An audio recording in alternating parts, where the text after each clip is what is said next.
happened 9,000 years before the story reached the Greeks. And that takes us back to 9,600 BC, which is 11,600 years ago. Right. And that's smack in the middle of one of the big episodes of sea level rise at the end of the Ice Age. So how did Plato know that date? I mean, if he's made it up, and if he's just picking a date at random out of his imagination, isn't it intriguing that the phenomenon he describes, which is a worldwide flood, a flood that affected both the Atlantic and the Mediterranean and which destroyed a great civilization, that such events were happening at that time? That all of this just so happens to coincide, that the big red X goes right over that period of time again and again and again. This should begin to mean something to people. Yeah. It certainly should begin to mean something, because it's a crucial period for us, and it's one that we just don't know enough about. Well, and so then I can see how your research from Egypt naturally made the evolution to where it is now. I mean, it makes absolute sense to me. Yeah, it was a natural linear progression, and also partly an attempt to listen to my critics, of whom I have many, who were saying, where's the hard evidence? Where's the real evidence that we can touch, that we can see, that we can weigh, that we can measure, which says that there was a lost civilization? And that's why some years ago now I learned to dive, and why diving's become such an important part of my life, because the answer, if it's anywhere, has got to be underwater. What is it like to see it for yourself? Wonderful, wonderful. I have had the most amazing experiences underwater in the last 4 years. To see, for example, an enormous megalithic stone circle, 100 feet underwater, still intact, off the coast of Japan, in beautiful water, which is so limpid and blue that you can see for 300-400 feet underwater. It's just incredible. And to drop down through this onto this, the most amazing structure. It's a huge stone circle. The central upright is 14 feet high. It's surrounded by uprights in a circle around it. There's a central pathway. It's the most amazing thing. To see something like that at that depth is surreal. Well, I can only then ask you about your own personal experience. Is there any way in your mind, after seeing it, that you can say to yourself that this is not, or is there any way you can imagine in your mind this is all sort of a natural 100 monkeys well, no, kind of... That's why I took a very skeptical German geologist with me to dive on that stone circle that I've just been describing. Because I realized that there's just no point in me arguing that these things are traces of an earlier civilization if geologists can stand up and say, hey, they're just natural. They're not even man-made at all. So I needed to rule that out, and I'm glad to say that that has been ruled out in the question of this massive stone circle at Karama. Just before going to the phones, and that's what we're about to do, since we have found so much evidence for those with minds open enough, or in your case, people who are able to dive and see the evidence for themselves of something that occurred 11,000, 11,500 years ago, whatever, this great flood, then is there any evidence at all of going back yet another period or another period? In other words, anything suggesting that this may be a cyclical thing that happens about every 11,500 years? I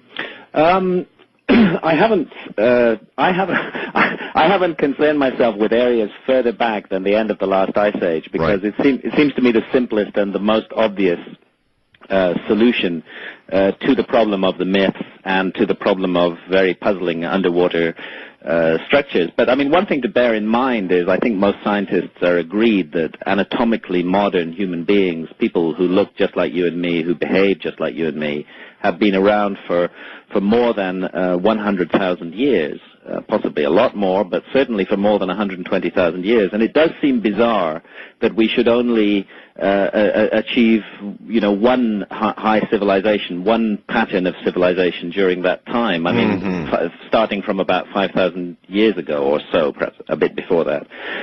What were we doing with ourselves during the other 95,000 years? That's the problem for me. Possibly coming and going at intervals. Yeah. So, all right. Well, let's go to the phones. A lot of people want to ask you questions. West of the Rockies, you're on the air with Graham Hancock. Hello. Hi, it's me then. Hi. Where are you, Eva? I am in Idaho. This is Eileen. Oh, Eileen. I'm sorry. All right. Okay. I actually have a question, basically in regards to the debunkers of your theory. When I was in high school during my American history class. My history teacher had put to us, why does every culture have a flood story? And then his response to that was because every culture has always been built on a waterfront. And you addressed that a little bit earlier. However, recently on PBS, I saw something that said that after or during one of the ice ages, I want to say it's the Bering Sea. I am probably wrong. There was the Bering Strait between Alaska and Siberia. Okay, that there was a break in the landmass that did cause a very serious flood that was imprinted into humanity's subconscious, and everybody built a story around it, a myth around it. The thing is okay, that explains Europe. How does it explain the fact that even Native Americans have a flood story?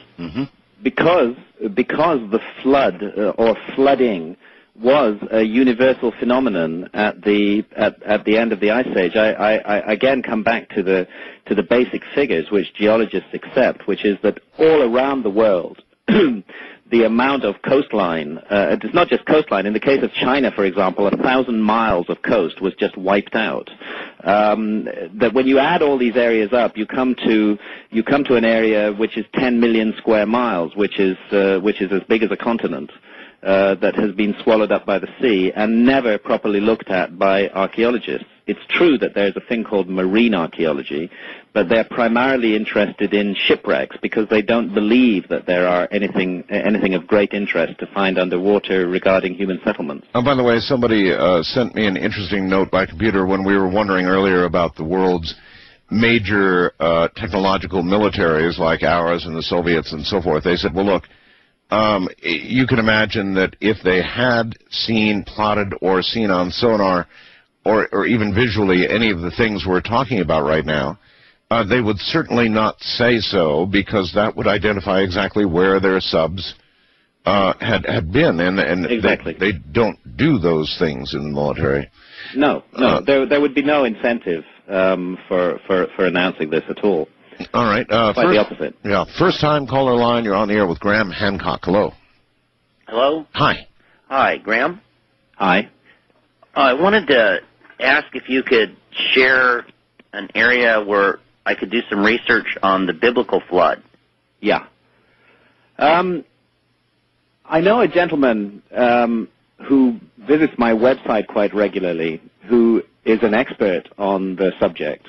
And has very intriguing views about it.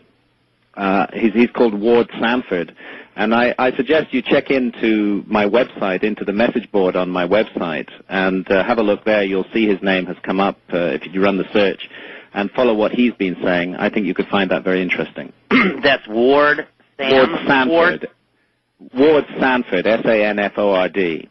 And in fact, I know that he's planning a book specifically on the issue of the biblical flood in a year or so from now. And my website is www.grahamhancock.com. And of course, we have a link on my site. And you have a link on your site. If you go to the message board there and search the name Ward Sanford, you'll find some interesting posts which will lead you in other directions. There's also a book by Ryan and Pittman called Noah's Flood, which is attempting to trace Noah's flood to the Black Sea. Yeah? Because the Black Sea was cataclysmically flooded at the end of the Ice Age as well. What happened was that, I have to express this in kilometers because I don't know it in miles, but the area of the Black Sea is 500,000 square kilometers. And that area was flooded very rapidly at the end of the Ice Age, quite late, around about 7,500 years ago. And these two scholars, and they both are major scholars, believe that may have been the source of the flood of Noah story in the Bible. My only criticism of that is that that's 500,000 square kilometers, but in fact in square kilometers, 25 million square kilometers were flooded around the world. And I think the place really to be looking for direct connections to the biblical flood may more likely be in the Persian Gulf, which was another area that was extensively flooded at the end of the Ice Age. It was a beautiful area, a wonderful valley during the Ice Age with a huge river flowing through it. It's almost like the Garden of Eden, the combined streams of the Tigris and the Euphrates. No water in the Gulf at all from the sea, and then with the rising sea levels it was flooded and it all went underwater. It's so hard for the average person to even begin to grasp these concepts, that everything could have been so different and so changed, and that the maps